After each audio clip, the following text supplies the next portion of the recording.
St.Micheal. My name is Nabuma Caroline, but in my show in particular, we look at the biographies of children of St. Michael and graduates in particular. Join me as we move to the western part of Uganda. This is Kabale district. We are going to meet a young adult called Ampeire Innocent, who is briefly going to talk about his childhood.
Innocent, may you tell me about your music life? I know you love playing the piano so much, love singing so much. Please tell the audience about your music life. My music life basically started when I was just finished primary 7. I was just leaving the primary section. That's when I started the career in music. So I joined the choir that was here at St. Michael's that used to sing at Christ the King. So I joined around, I think I was around 15. I joined the choir. I started officially singing because that's when I started learning officially to read Uganda. It was hard for me. It was easy to speak, but reading was difficult. So by then, since I had finished primary, I was able to read. So I began reading Uganda text. Because most of the Uganda music, it was oral issue. The melody was easy to grasp, but reading the words was a catastrophe. So by P7 I was good enough. I started reading Uganda and I officially joined the choir as a tenor. Then playing the piano? Playing the piano, the world of the piano started when I joined the music school, Tender Talent Magnet School, which was in Gayaza. That's when I first met the piano. Okay, at the church there was a piano, but the love was not there. But when I went to the other school, its core was music, so it was built on a musical pillar. So always we were doing music, piano, guitar, singing, traditional instruments. So I met a piano. Physically, I started touching different types of piano, the grand piano, the wooden one, electric piano. So I saw different tunes and I could see smart students playing the piano. I was like, okay, that this is different. I should try it out. When I played, the notes looked so hard. So I kept being inspired by students who were playing it very well. I also hammered and I started learning music seriously. I began my piano career. Tell me something. I want to know that experience you gained when you joined the choir. So literally, I have joined several choirs to this stage. So pretty well, where I started the music, there was a choir also for the school. So I was in that one automatically. Then when I left my music school, because I was there for 1 year, then I transferred to Old Ampeire Senior Secondary School, where I did my high school from and finished from there. So at Old Ampeire there was no music. So when I left the music school, there was a gap, a demand, because I had got the spirit, the move, okay? So I had to hunt, where would I find the piano again? I moved in a lot of musical centers. Some were paid, some were free, some were very far. But there is one specific music place I got, which was about half a kilometer from St. Michael, and that was called Sada organization. It was an organization like St. Michael, but it was also precisely built on pillar, especially jazz. They were built on the pillar of jazz music, so they had the piano. So I could ask for permission from the caretakers, then I go to the other place, do the practice camp. So I keep pushing like that. Then around 2010, I think around 2010, it's when I met Deborah. I hope you know Deborah. I know.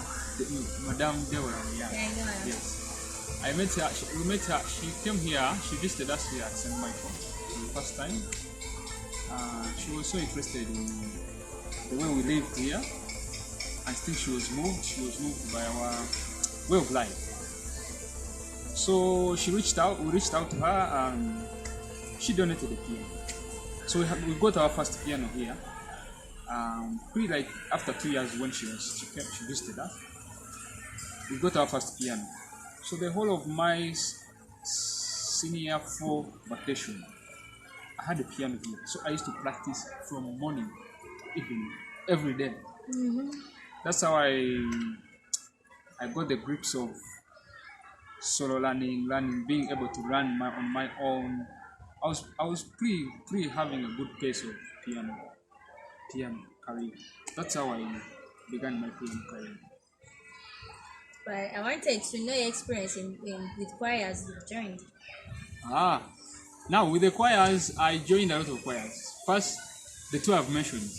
Yes. The one of this place, St.Michael, the one at my former school. Mm-hmm. Then I joined more 2 from the same parish again, First the King. First the King, Kampala. So I tried to cut one. I said now I need to suspend one. So I suspended the other 8, the English one. I looked for another one that was a bit later. So I could sing from 7 to 8, then get a break 8, 9. Then I applied for the one at 10 o'clock. So Which one was that? that is now Praise the King Church Choir. Okay. What you may say, the parish choir. Mm-hmm. So I decided to join the parish choir. So I could sing at 8, at 7, and then at 10. So the other one was also literally for English. So I had the variety of Uganda and then the English. Yeah, so that's how I managed to do the 3 choirs, and then let alone I concentrated on the 2. I guess you faced some challenges. Why? Because remember, it's not very easy to connect with these 2 choirs. So may you please tell the audience the challenges you faced while connecting these 2 choirs?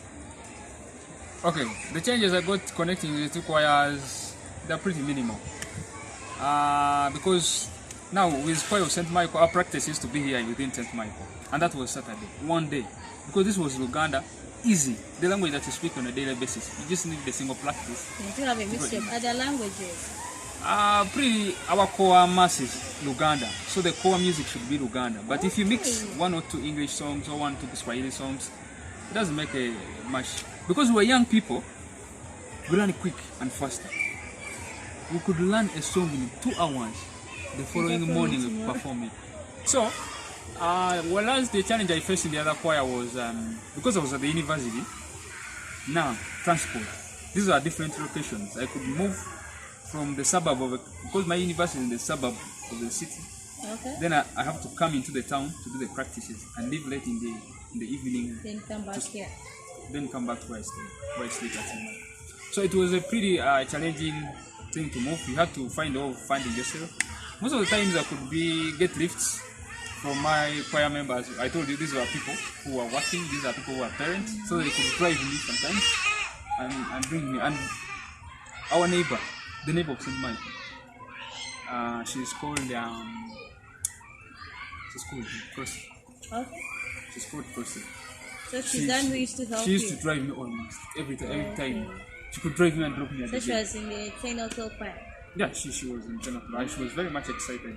I think I'm the second person from St. Peter's or St.Micheal to join that choir. There was a person who joined like 7 years ago, who had joined, then he went to South Africa. Then I was now in the second one from this home Okay. to join that choir. So could get, the change was transport, but that was fixed somehow. I could find transport to take me, but coming back I could be driven by our neighbor, who is whom I used to sing with. Maybe the challenges I could talk about were timings. Most of the opportunities could come when I'm supposed to be in school. Okay? And you have to make choices. You have to make what are your priorities. There are a lot of tours I cancel. I didn't go to Netherlands. We had a grand performance here in the Netherlands. I didn't go because I had exams. We had another travel in South Africa. I didn't go because I had also exams. So there are things you miss because you have to arrange your priorities when it comes to the way of life. Okay?